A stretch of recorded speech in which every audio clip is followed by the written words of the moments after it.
no suspect. Don't laugh at me. Don't laugh at me. Don't make me laugh. No. And it was very well lit. So, anyway. Okay. Hold on. All right. This is not going well. No, we're just going to... No more fun from now on. No. So in the wake of this fear... So, I'm not saying what Kathy told me to do. Burning loins. Burning loins. Okay, so with this new irrefutable evidence, Kath, what the my brain is literally empty. They had a Reclaim the Night walk in. Somewhere.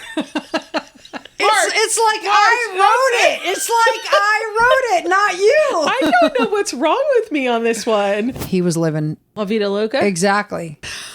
That's what goes next. I'm Kathy with a C. And I'm Kathy with a K. And this is Killer Destinations. Today's destination is Birkenhead, England. Located along the west coast of England, the name is thought to mean headland overgrown with birch, which once grew in abundance in the area. The city is on the Wirral Peninsula, separated from Liverpool by the River Mersey. Birkenhead is often overshadowed by Liverpool, but has its own unique and interesting history. The very first public park in the city that was opened in 1847, Birkenhead Park, inspired the creation of the world-famous Central Park in New York. The park was visited by famous landscape architect Frederick Law Olmsted, who took his inspiration back to the United States. Today, Birkenhead has plenty to offer visitors, including green space, independent music venues, and art galleries. But in 1986, Birkenhead residents were shocked to learn that a new kind of terror had breached their town.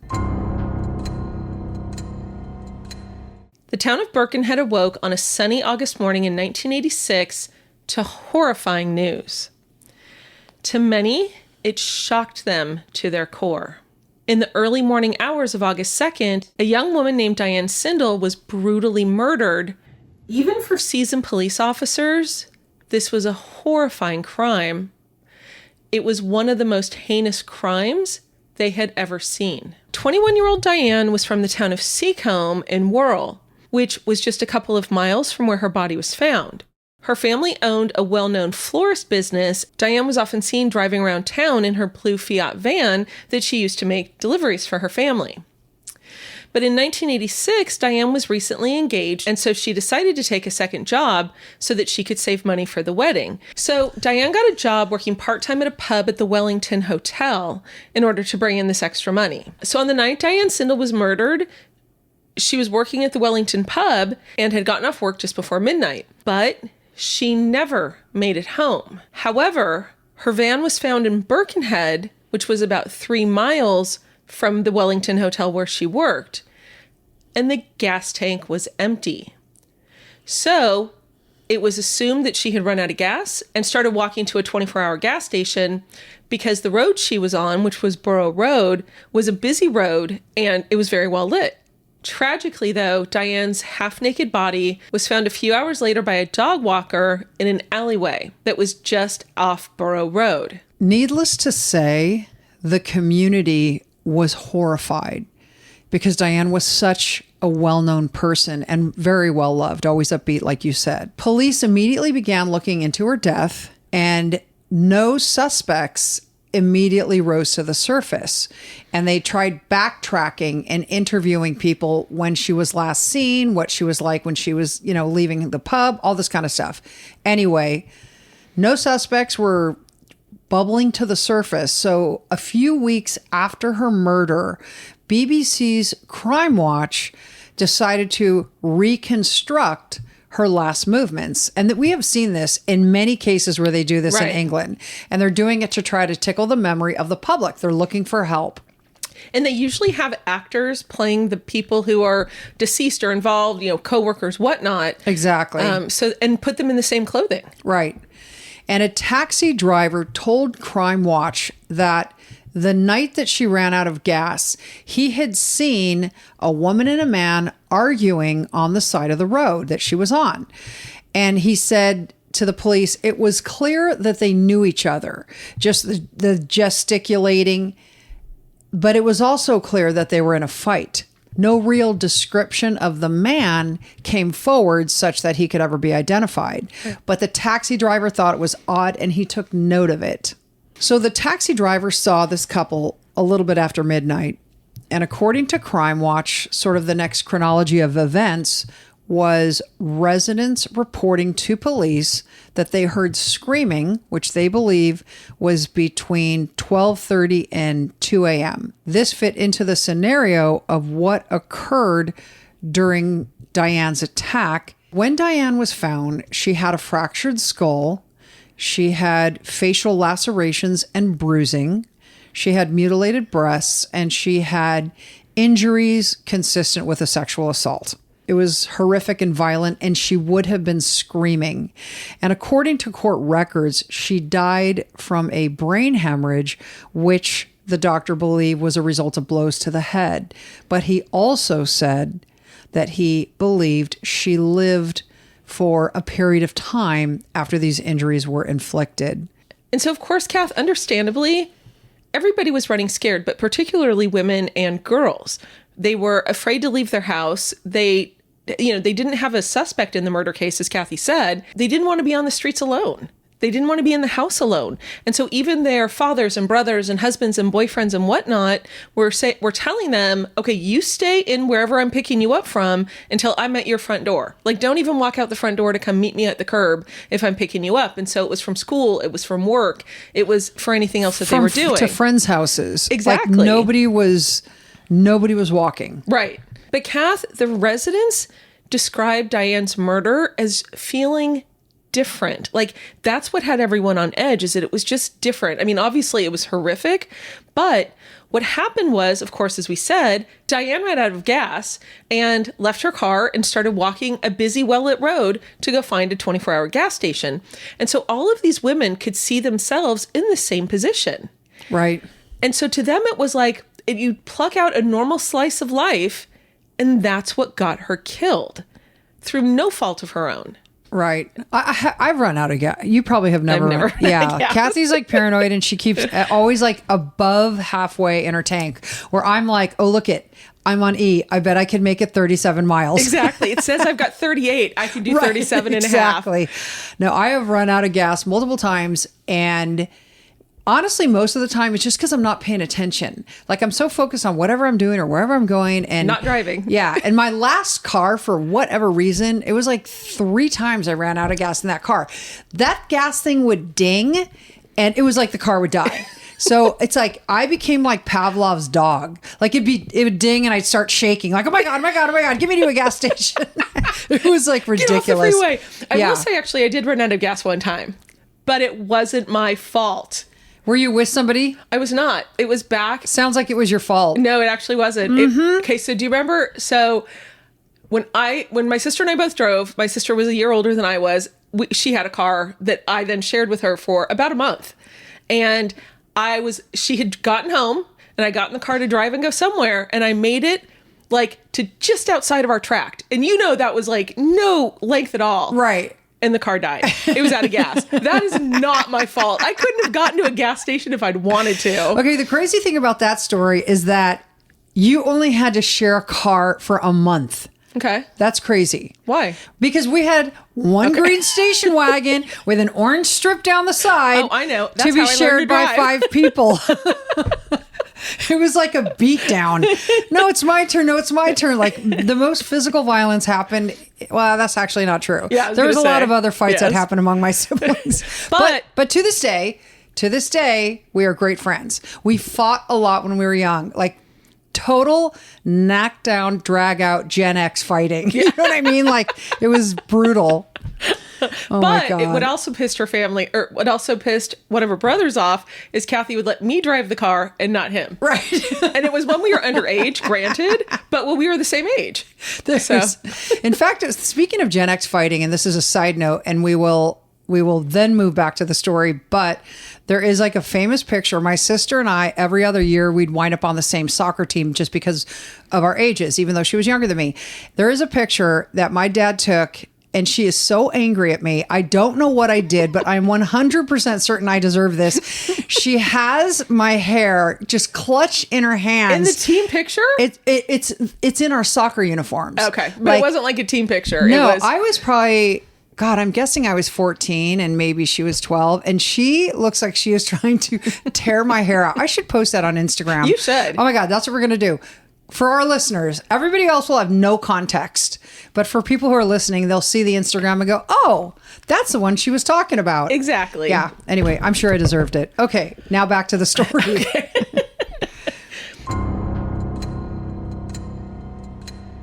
In the wake of this terror, one of the things they did, Kathy, is they held a Reclaim the Night march. And this is something that originated in Leeds, which is about 2 hours away, 10 years prior, and it was after the Yorkshire Ripper had gone through their town, and it scared everybody. Obviously, this was a serial killer who in the 70s and 80s killed 13 women and attempted to kill 7 more.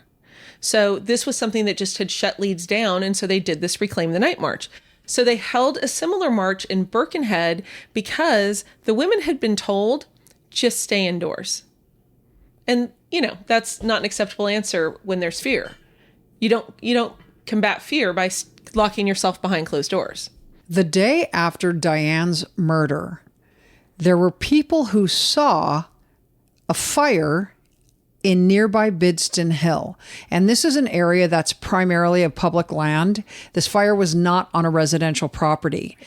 And the eyewitnesses told police that they saw a man running from this area that looked like somebody they knew named Pete. When the detectives brought this couple in who had seen the man running from the fire, they brought him in for a lineup, which, by the way, in England, they call identity parade, which makes it even sound like fun, I know. Like, I went to an identity parade today. I think we need to start renaming that. Let's normalize it.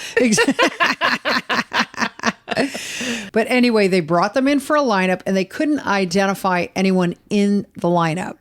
So at one point, detectives were so exasperated, they considered interviewing every man in Birkenhead. And they wound up interviewing, I want to say, 3,000 people. Yeah, something like that. There was so much outrage and there was so much terror as a result of poor Diane's murder.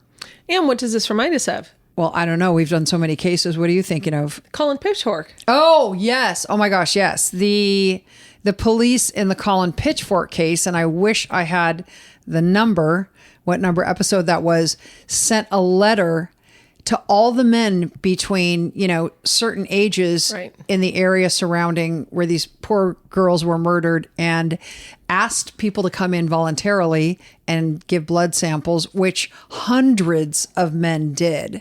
And when you read the newspapers at the time about that one, it was like, I came in because my wife was telling me to. But it was more like, I came in because my wife was telling me. Actually, I can't do that. That's a terrible accident. That accent was an accident. It was a train wreck. Yeah, exactly. But once the BBC Crime Watch show came out, many, many more leads poured in about the Bidston Hill fire. People were like, oh, I saw it, but I didn't see anybody running, that kind of stuff. However, the descriptions of the people who came forward prompted police to actually go back to the person named Pete, because the original people who reported the fire said it looked like the man they knew, Pete. And it never explained why they weren't able to identify this guy Pete, because he actually had been part of that identity parade. So he was part of a lineup that included a bunch of others, and the eyewitnesses still couldn't pick out their buddy Pete. These two original it's not their buddy, but right. It was just somebody they knew around town, but they didn't point to him. Correct. On September 23rd, 1986, more than 6 weeks after Diane Sindel's murder, detectives brought in 29-year-old Peter Sullivan for questioning. He was an unemployed laborer from Birkenhead, and according to detectives, while they were talking to him, he gave several different versions of events as to what he was doing on the night that Diane was killed. So, after many hours of interrogation, Peter broke down crying and confessed that he, in fact, was the person who murdered Diane Sindel. Then he withdrew the confession and then made the confession again. But he had not been able to speak with a solicitor, and so he was finally allowed to speak with one 2 days after this, and when he did, he then withdrew his confession again. So when you say 2 days, was he in custody during those 2 days? Yes. And so he was... It was over the span of 4 days, but it wasn't a 4-day long interrogation. It was 2-day interrogation. Yeah. After he redacted his confession, he just said to police, I made it up. Like, this is hard. I don't want to be here. One of the things that they said about Peter was that he had learning disabilities and he was, I think the phrase they used was highly suggestible. I read the same thing as well. And I also watched a documentary and they had an interview of his father. They were quoting the father. It wasn't the father being interviewed back then. But the dad said, he is the type that doesn't stand up for himself. He's not confrontational. If people confront him, he walks away. And so was described as very passive by his family and very wants to get along, doesn't like any kind of kerfuffles. Right. Very much unlike what this person had to be to murder Diane. So this police interrogation had to have been very difficult for him. Oh, totally agree. So trial began less than a year later in 1987. The Crown prosecutors told the jury about how Peter happened upon Diane Sindel on the night that her car ran out of gas and she went looking for a gas station. They said that he struck her with a crowbar and then dragged her into the alleyway. Now, the crowbar was a new addition from what I saw because nothing in the newspapers reported what the weapon was until this trial took place. Right. My understanding, it wasn't specifically identified. Exactly. And then it talked about him sexually assaulting her, and the attack was referred to as being frenzied. And then, of course, the jury was told about his confession. They said that Peter initially denied his involvement and provided an alibi, and then later he gave the confession, but told detectives that he couldn't remember what really happened because he'd been really drunk at the time. The other thing that came out, Kath, is that there was testimony from a dental expert that Peter's bite exactly matched a bite on Diane's body. The defense countered with what we have just talked about, that is that he had learning disabilities and he was highly suggestible and apparently very averse to confrontation when he confessed to the police. But Kath, it was also revealed at trial through the defense that the reason that Peter hadn't been given a solicitor for 2 days is that the detectives felt that adding a solicitor might be a hindrance in their interrogation of Peter. Maybe just a scotch. But it tells me they really don't have Miranda rights in England. They don't. They do admonitions. They do admonitions, but it's obviously not the same. Obviously it's Miranda versus Arizona. It's our Miranda. Yeah, that's anyway. true. After 9 hours of deliberation, Peter Sullivan was found guilty and sentenced to life in prison. But in the British system, what that meant is he was required to serve a minimum of 16 years. And then he'd be eligible for parole, or whatever they call it. Release. He'd be eligible for release. And then, Kathy, this is so sad. The BBC Northwest Tonight, the television show apparently, reported how when he was pronounced guilty, Peter just stood in the courtroom silently. His mother broke down and screamed, and his sister actually fainted. And Kath, I read somewhere that his mother was so appalled. And she said that Peter was looking forward to the trial because he knew then he would be found innocent and be able to go home. And one of the things his mom said was that he had everything. He had a wife that he never thought he'd have and a child, a little boy, I believe at the time. It was. And so her whole point was, never in a million years would he have done this kind of thing. You know, the other thing, Kathy, that I saw, and again, this is 1987, but it's still in the newspapers today, that once he was convicted, all of the newspapers now gave him a new moniker, actually one of two. He was referred to as the Beast of Birkenhead or the Mersey Ripper. So because Peter Sullivan was sentenced to a minimum of 16 years, he was eligible for parole in 2003, which he applied for. However, at his parole review hearing, he absolutely professed his innocence. And that's not what parole boards want to hear. They want to hear that you take responsibility for your crime. They want to hear that you're changed, and they want to hear why, essentially. But with him saying, I didn't kill Diane, it was a non-starter. Right. So that was 2003. Fast forward to 2008. This is 21 years into his sentence. Peter applied to the Criminal Cases Review Commission for assistance.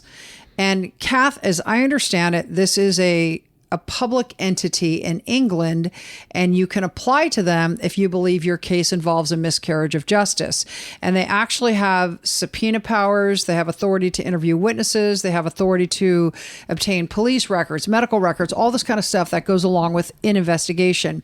And if they believe they have new evidence or something nefarious happened initially, they can send your case up to the Court of Appeal and say, please hear this again. Right.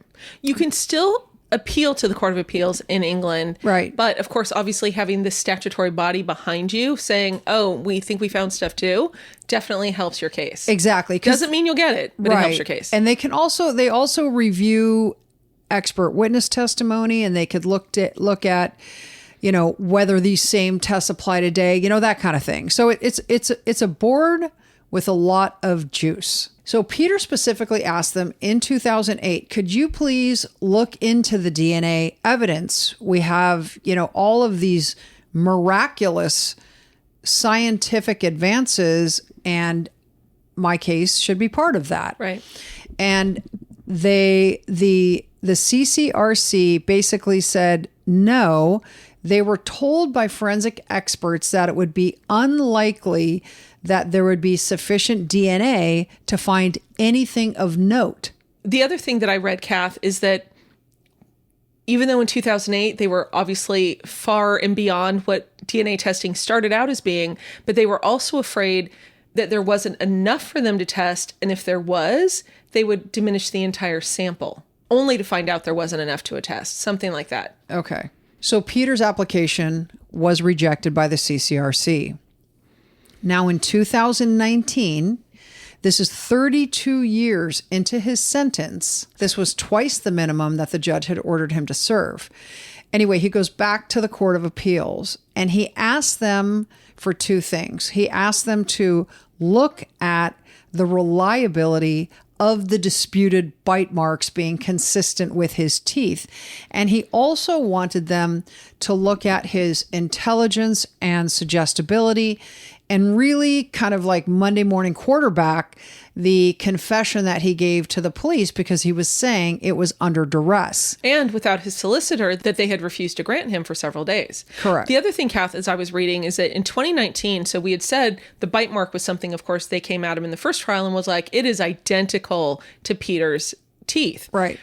By this time, in courts across the world, there was a lot of suspicion on bite mark identity because people can have the same teeth. They can have the same structure. But it's also the difficulty of taking an impression. Right. Yeah. Exactly. And the thing is, in his initial trial, that's what the prosecution said.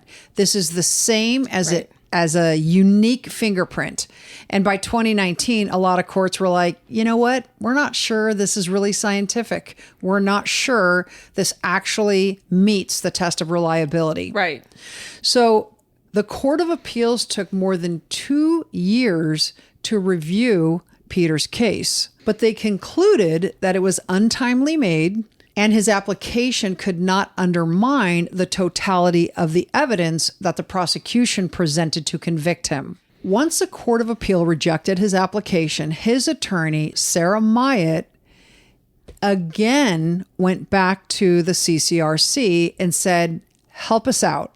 We are in 2021. We want this case re-examined in light of all the scientific advances that have been made. She again raised concerns about the bite marks. She also raised concerns about the police interrogation, taking away his will, essentially. And she again requested that the DNA be tested, because here we are in 2021 and it had not been tested ever. In the background, what was happening with the Criminal Courts Review Commission is that they had been highly criticized. I think there were two recent cases where DNA exonerated people, and those individuals had to fight like hell to get the DNA retested. So now here comes Peter in a very highly publicized case with an attorney asking for DNA testing. And they were like, here you go, ma'am. Right.